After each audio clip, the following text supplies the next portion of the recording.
doit être la profession sûrement la plus réglementée en France, où toutes nos actions sont prévues, codifiées et doivent être respectées. En regard de ça, on n'a pas beaucoup d'avantages et pas beaucoup de reconnaissance et de la part du public et de la part de l'administration. Ce qui est tout à fait compréhensible du fait que nous répercutons sur eux les mauvais traitements que nous fait subir l'État. Je fais un lien très étroit entre cette garantie financière et le système du financement permis 1 € par jour. Je pense que ça relève plus du système de la niche fiscale qu'autre chose.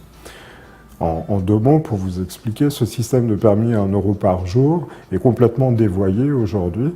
La cible de départ qui était permettre à des gens qui n'ont pas de revenus réguliers ou peu de revenus, des revenus très faibles, d'accéder à des formations de qualité dans nos établissements, cette cible est complètement oubliée aujourd'hui. Les seules personnes qui vont bénéficier du système permis 1 € par jour sont des gens qui très franchement, n'ont pas de problème financier. Je pense qu'elle ne disparaîtra pas. Après, ce qu'il faut, c'est faire les choses intelligemment, essayer déjà de sauver nos entreprises de la faillite. Dans un premier temps, ça me paraît le plus important, pour justement ne jamais avoir à recourir à cette garantie financière. Depuis la mise en place de la nouvelle méthode d'attribution des places d'examen, on est de plus en plus en difficulté.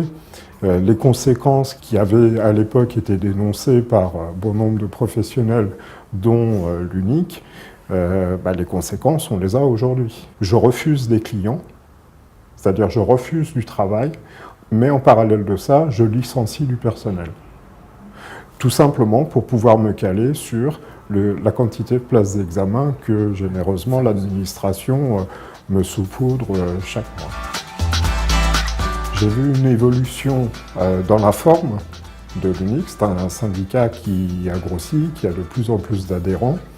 Je pense que c'est à la fois par rapport aux idées que nous défendons tous, et aussi par rapport au travail local qui est fait par les représentants du syndicat au niveau de chaque département. Ça, c'est l'évolution par rapport à la forme. L'évolution par rapport au fond, ces idées de départ n'ont pas bougé d'un pouce. Et ça, c'est très très bien. C'est la seule organisation professionnelle qui n'a jamais fait la moindre concession et qui a toujours défendu bec et ongle ses adhérents.